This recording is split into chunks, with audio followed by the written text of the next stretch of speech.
Hello, everyone, and welcome to another edition of my podcast, Grit Stories of Resilience. It's nice to be with you today.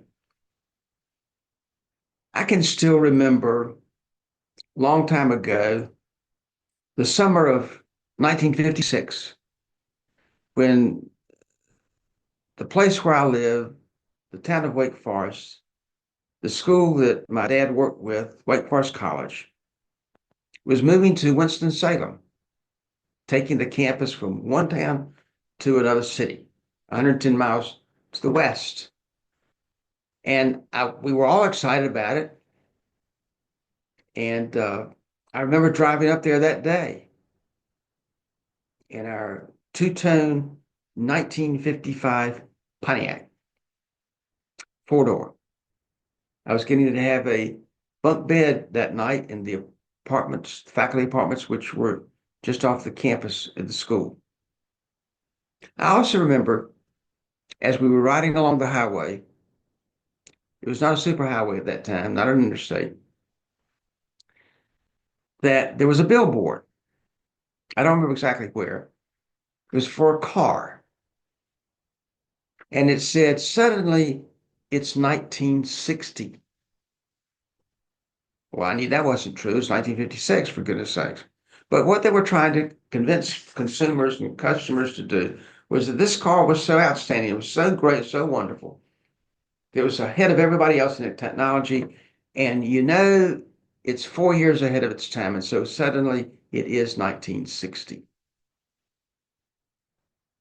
Now you put that next to a recording by Gregory Peck in the summer of 1964 about a film that he narrated about President Kennedy. And he says towards the end of his narration that someday, the early 1960s, will be a long time ago. And I'll be darned if he was not right. I didn't think so at the time, but he was. But it still is a good reminder to perhaps briefly revisit that time when much seemed possible, that change might seem good,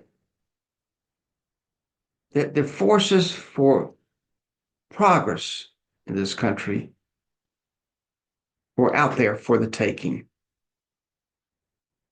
if we would only seize them. It would take a blend of older people and young people, the wisdom of the older people, the youthfulness and the vigor and the encouragement of our younger people, as in college students.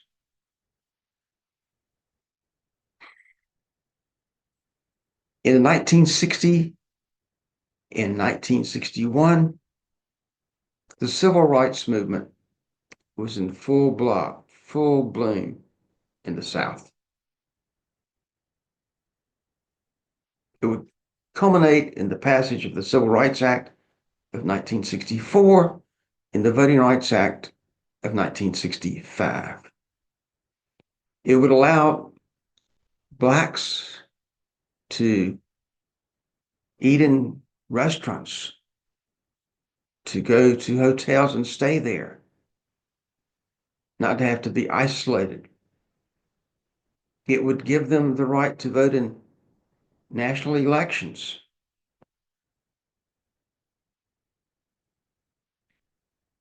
As President Kennedy once said, it is as old as the scriptures and as clear as the Constitution, the struggle for civil rights. You never know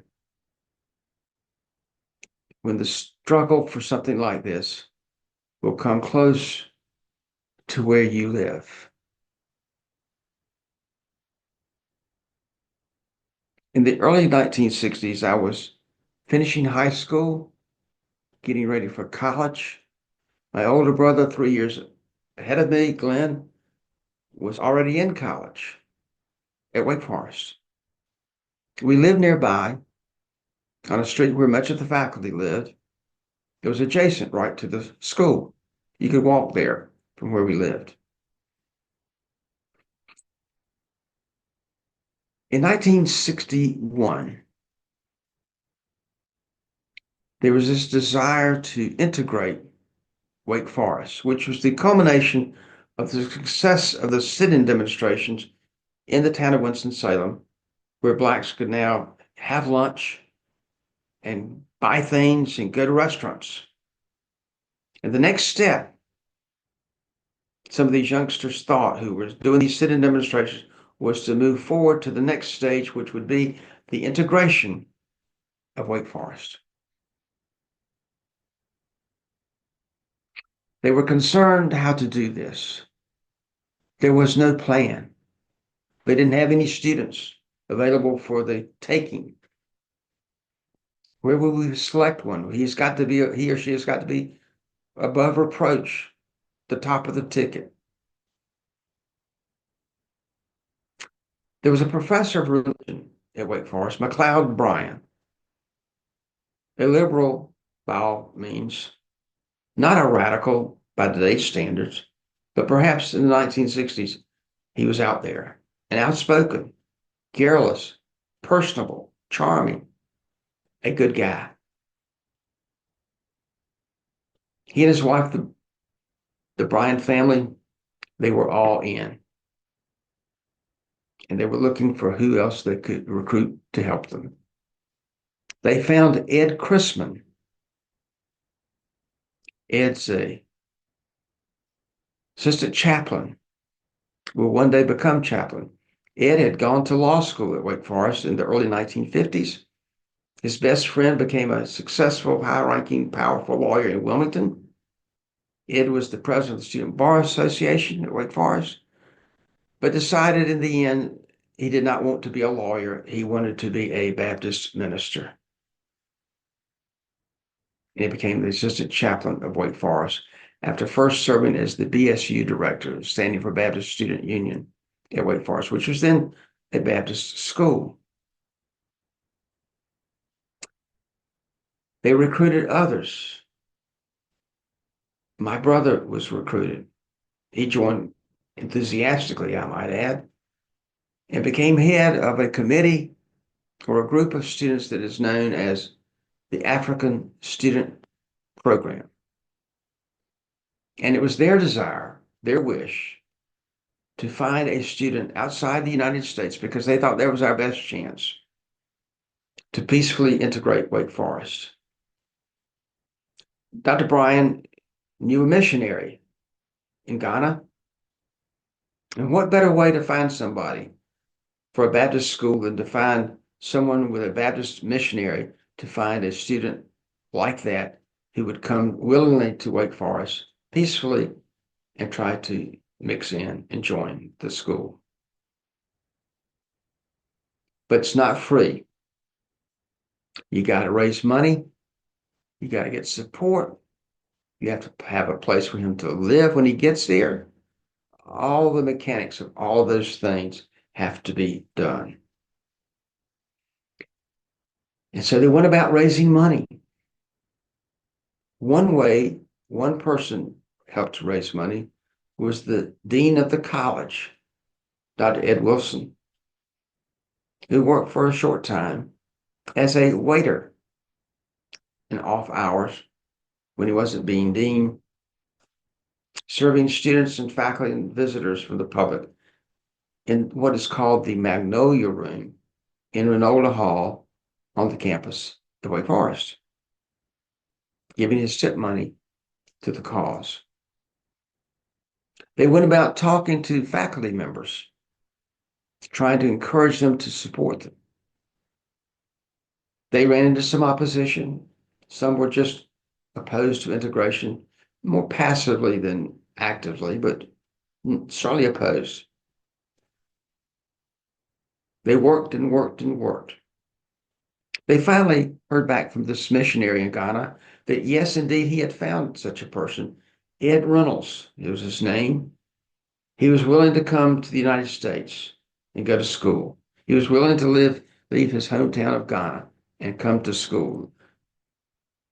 And after getting enough money, they flew Ed across the ocean, across the Atlantic Ocean to Winston-Salem in 1961. He applied to go to school at Wake Forest. He was rejected. His application was not accepted. They said that he needed some remedial work to be done first. Not defeated, not to be outdone, they plowed on and got him admission into Raleigh's Shaw University, where he stayed for a year and did well. And then they tried again. And in April of the following year, April 1962, Board of Trustees of the school voted to integrate Wake Forest, which was a major, major earth-changing decision at that time. It had never been done. It was really waiting to be their first person. He applied, and this time he was accepted. Glenn is fond of saying what their goal was. They wanted to embarrass people. They won by embarrassing the faculty, other students, the trustees, people that they would vote yes in favor of doing the right thing. Ed Chrisman was fond of saying, if you find the right thing that there is to do, what you must do is push forward and just do it. You cannot hold back. If you find the right thing to do, you must do it. And that's what these students kept doing. And so he submitted over the opposition of some of his fellow students. He's there.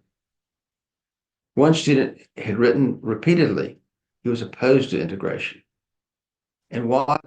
Until he met Ed, they got to know each other. They became friends. And this person threw off the cloak of how he had been brought up and embraced Ed Reynolds as his friend and student at Wake Forest. Even though I was a freshman then, I did not know Ed well, but I knew what Glenn had been doing. And one Saturday morning in the following spring, 1963, I'm home alone. My parents, my younger brother, are out of town. Glenn is off at the campus doing whatever it is that seniors do a few weeks from graduation. In this case, I think Glenn was drastically and rapidly trying to finish some papers so he could graduate on time. He had been awarded a Fulbright scholarship to study in Europe, in England, or Scotland. But first he had to graduate and he had to get his papers done. So that's what he was up to. He wasn't about worrying about what Jimmy was up to at home. I was excited that I was by myself. I had the whole house to myself, It's about 9 or 9:30, the darn doorbell rings. I wasn't expecting anybody. I go to the door, open it, and there he is. Ed Reynolds, the first Black student ever to be admitted to school at Wake Forest, is standing on the other side of the screen door from me. I invited him in, asked him what he wanted to do, why he was here. He said, Jim, I'm just here to see you. I just wanted to visit. I don't know you very well. I just thought we'd have fun hanging out this morning. Maybe we could cook breakfast, make breakfast together. That'd be a good thing to do, don't you think? Well, yeah, I guess we would. What do you got? I don't have any idea. So we looked in the refrigerator, the pantry, everywhere. We found we had enough stuff to make pancakes. Now, you have to know that neither one of us had ever made pancakes before in our lives. But, it's a first time for everything, and we did it laughing all the way as we made this mistake. But we got through it, and they were not bad. They were edible. We had enough syrup, but you pour enough syrup on anything, you can eat it. That's what we did. We had a great time the rest of the morning. I have no idea what we talked about, but I do remember that we had a good time. And when it was over, he had changed my thinking on so many things. Yeah, I'm reminded so often of that famous saying by, Winston Churchill, who said, if you're young and not a liberal, you have no heart. If you're old and not a conservative, you have no brain. Well, I don't know what youth is to everybody, but I was going in the opposite direction. I was becoming more liberal, not less. I was throwing off my conservative clothes just like everybody else. And that breakfast luncheon meeting that day with Ed Reynolds at our house in Winston-Salem was the beginning of that change. So don't tell me that one person can't make a change when he changed me. I have to tell you. I thought I knew all that was going on with Ed. He was a student, he was doing well. I thought this is great. It's nice to meet him. Glenn's done well. I didn't know half the story.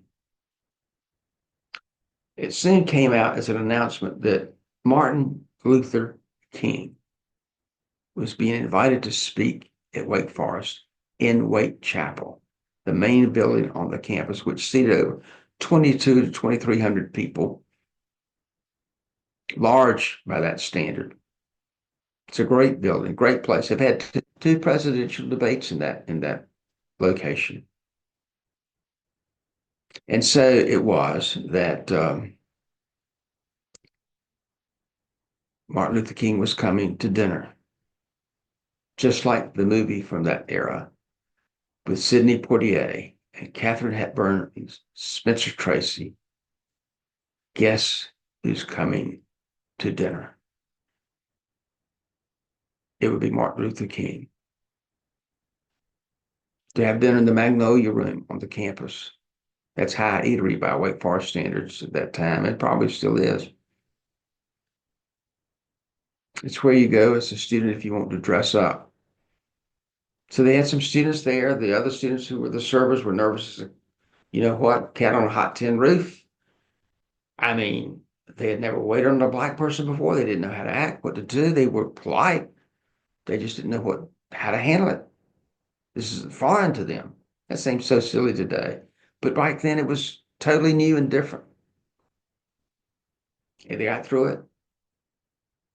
Glenn's main memory is Dr. King was starving to death and there was no tomorrow. They got through with dinner, walked across the quad, just short walk to the Wake Chapel, walked inside, made a thunderous speech, previewed a little bit of what he might be saying months hence in Washington, D.C. on the March on Washington at the National Mall. And it was a huge success. Dr. Wilson said, when it was over, there was some feeling that something important was going on when a packed crowd of people were there. And fascinating, some blacks from the town of Winston-Salem came. They had never been there before. They had never felt free to be there before. Barriers were broken that night, not even really realizing there were barriers there. They were self-imposed barriers, I suppose, but perhaps not. Perhaps it was the attitude by the school or other people that kept people from doing that. But somebody has to be first. And Glenn remembers that there was a call he got from someone in town saying, who is invited to the speech? He said, anybody is welcome to come that wants to come. He said, no, who is invited to speak to the speech? Clint said again, anybody. He said, I want to be sure. When you say anybody, do you mean anybody? Glenn said, I mean anybody. And some blacks came to hear Dr. King speak. There's a plan in place, of course, with the FBI that if all did not go well, he could be scooted out of the chapel on a moment's notice. A member of the administration would sit up front, stand up, and if you stood up during the speech or at any time, that meant to get the heck out of there. That was not necessary. It went well. It went fine. All was good. And progress was made. The next year, a black came to Wake Forest. And after that, and after that, and so on for the rest of the time. Two of the first students who came were football players, Butch Henry and Bob Grant. Big guys playing football at Wake Forest. Black, the first ones ever to do so.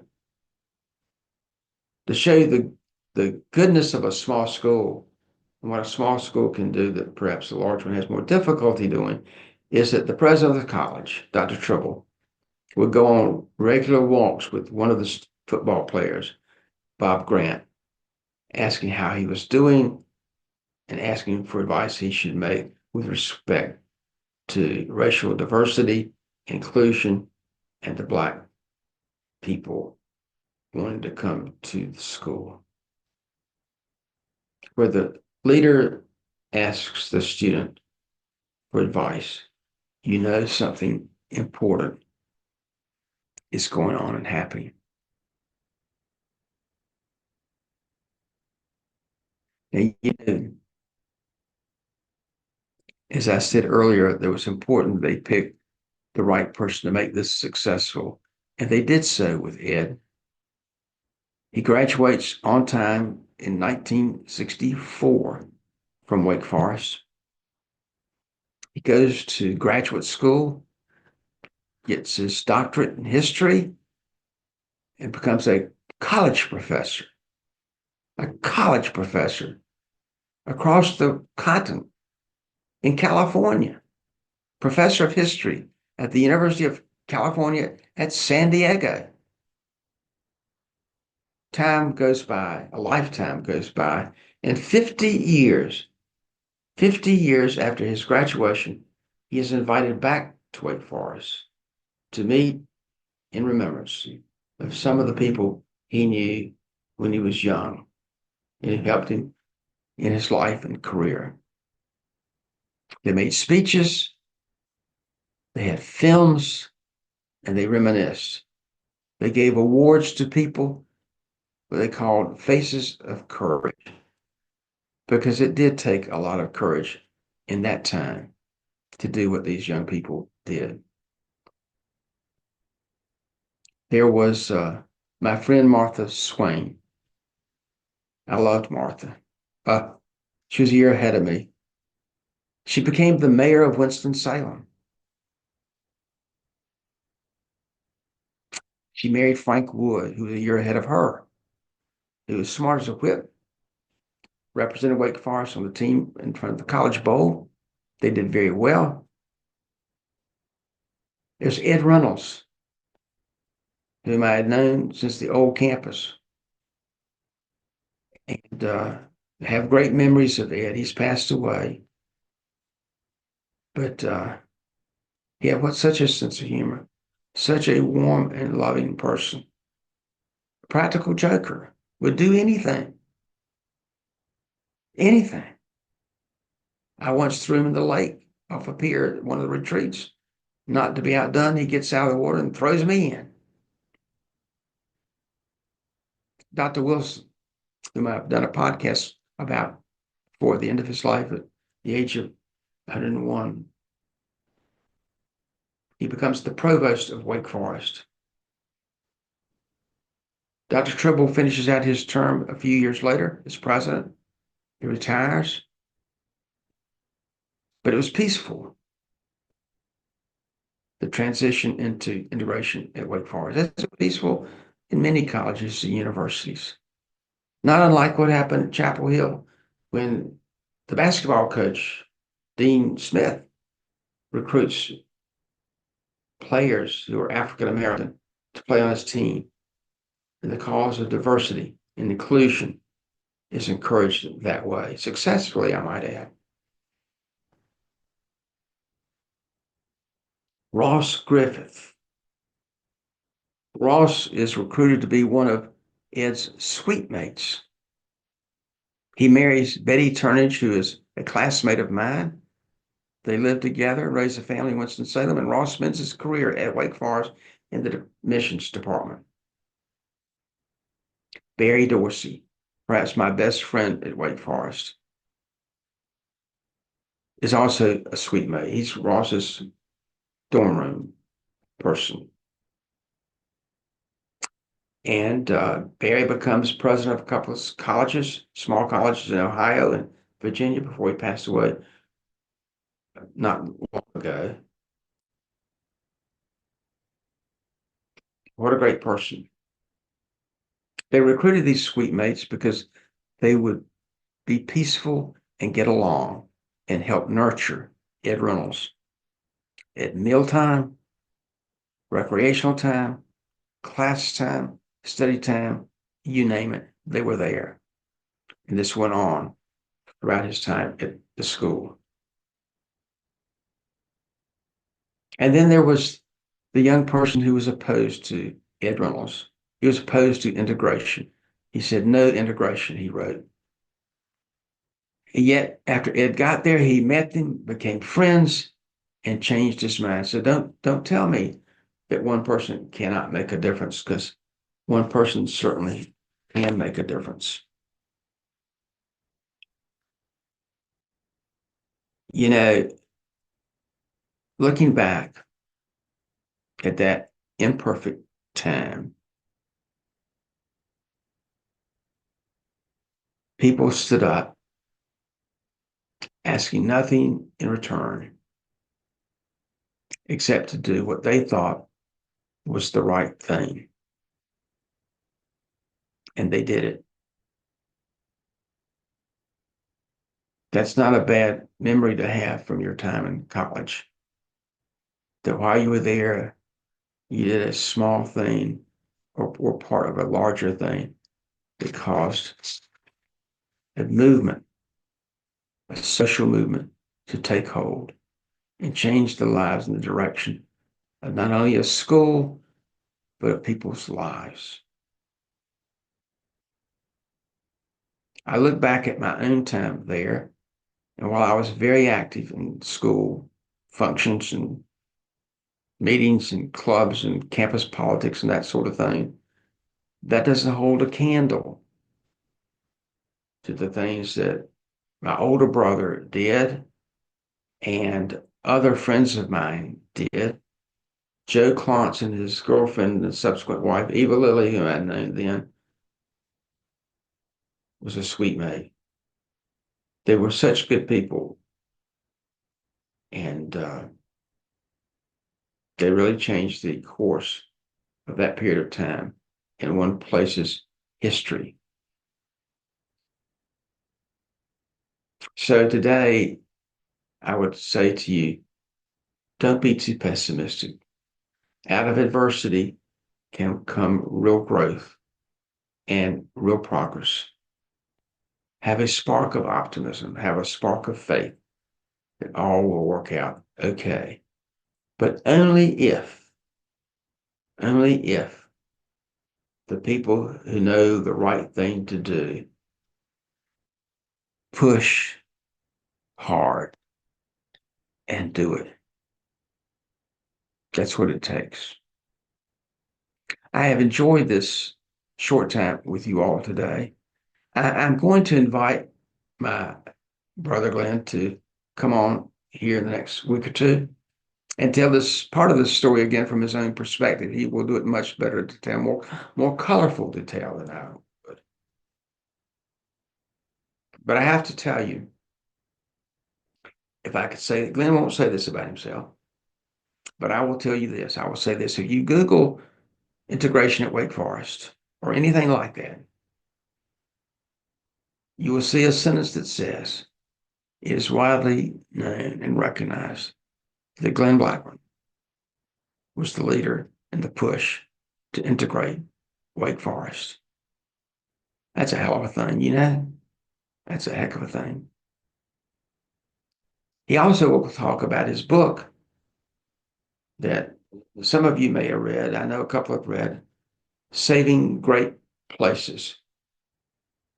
It's about the coastal parts of North Carolina and trying to save them from the industrialization that's taking place as well. Glenn went on to become a professor of history and provost at the University of Virginia at Wise, and is retired, except he's not retired because even at his age, he is writing and writing and writing. Anyway, after that, more exciting people to come on with these podcasts coming up. I hope you enjoyed it. I'll keep you posted, and have a great week, everyone. And I will see you next week on Grit, Stories of Resilience. Thanks.